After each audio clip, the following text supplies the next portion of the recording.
Kumbuka yeye ilikuwa ni mkopo, si kwamba alikuwa ananipa for free. Akaambia mimi nitakupa hela na sitakudai, ila nataka unifanyie favor moja. Nikamwambia favor gani? Aliniambia kitu cha ajabu sana. Akamwambia bwana, mimi nataka uniingilie. Unaona, sasa mimi hapa ndo niliposhikwa na hasira, kwa sababu niliona jamani leo na nini, huyu bro ana mtoto wa kiume. Kwa hiyo nikamwambia tu maneno makali. Nikamwambia bro, mtoto wako anajua kwamba ni uko hivi brother, unanielewa? Alafu watu tunakuheshimu, tunakuona mtu wa maana nini, alafu kumbe ndo mambo zako.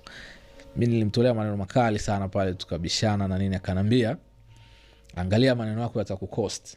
Nikamwambia mna kitu chochote brother utakachoweza kunifanya, sioge utanifanya nini. Mimi nilikuwa na hasira that time bro, that's so wrong. Nika block number ile.